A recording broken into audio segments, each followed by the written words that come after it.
Good morning for another installment of Cemetery Coffee Hour. Today I do not have my coffee cup because I have a cheat sheet. We're going to be talking about a cemetery that was brought to my attention for its disrepair and neglect, as it is a cemetery that no longer gets burials.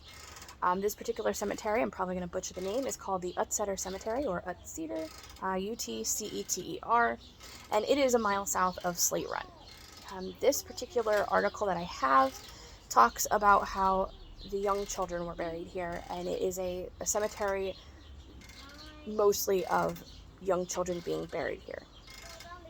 There are about 45 to 50 burials in this particular cemetery. There are a few veterans. Some names include the Callahan tomb, Stratley, Hilborn, and Harriet, all of various different pronunciations as well, because I know that there's some tomes and some tombs and some Stradleys and Stratleys, just to name a few family name variances, all of which are intertwined with my own family that have been intermarried. I have a lot of these names in my family. So the land that this was buried on was of Daniel Callahan, who was a Revolutionary War veteran. He is not buried in the cemetery, but his son John is, and John is said to have been 100 years old. I do have a blog post that I am collecting all the people in the area who are over 100, because I think that's a pretty good milestone. So he will be added into that particular post. I have not added it yet because I just started it. This article I did find online when I was first doing the research, but I haven't been able to find it, so if I do, I will add a link in the comments so that you can actually read the full details. I'm just skimming over it because there's a whole bunch of information in here.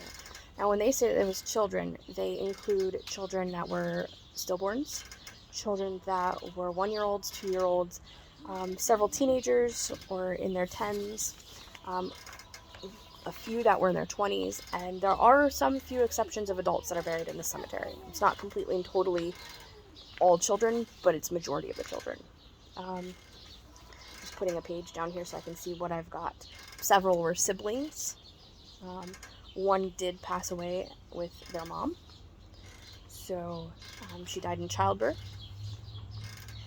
And we've got a whole bunch of children. But the one thing that in this article was brought up was there are at least 2 veterans from the Civil War that are not located in this cemetery. I do know that there are at least 3 veterans locations known. They have markers. My cousin went out there when I was finding out information about the cemetery to do a presentation on it with the Pine Creek Preservation Association, or a society. I forget what it's called now. It's been a while. They were my first ever presentation, and he was nice enough to provide a lot of pictures, which I will add in a separate video so y'all can see what we're talking about when we say it's in disrepair.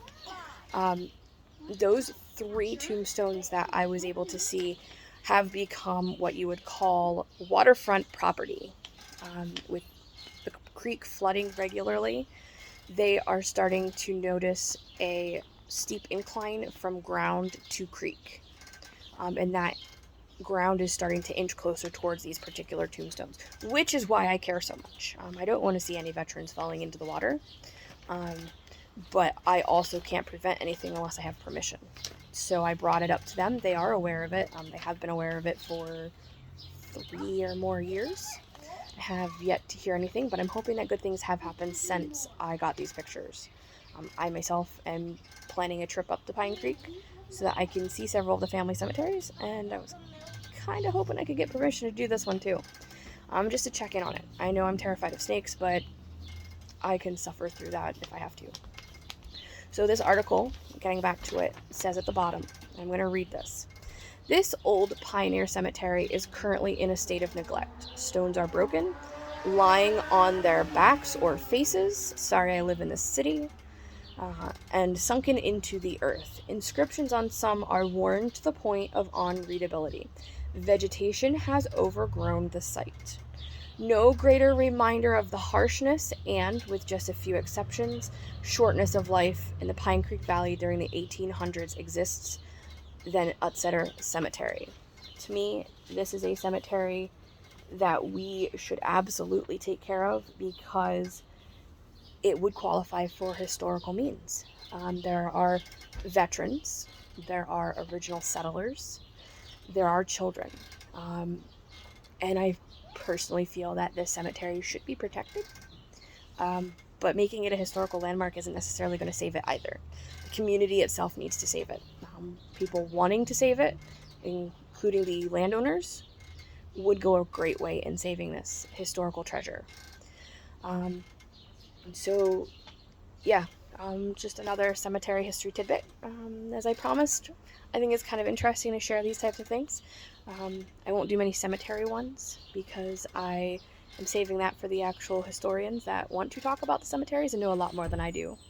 And I highly suggest, if you see any of the genealogy societies in my area having a presentation like the one coming up soon about the history of cemeteries, I highly suggest you keep an eyeball out, join the society, and get regular mailings about these events and join them.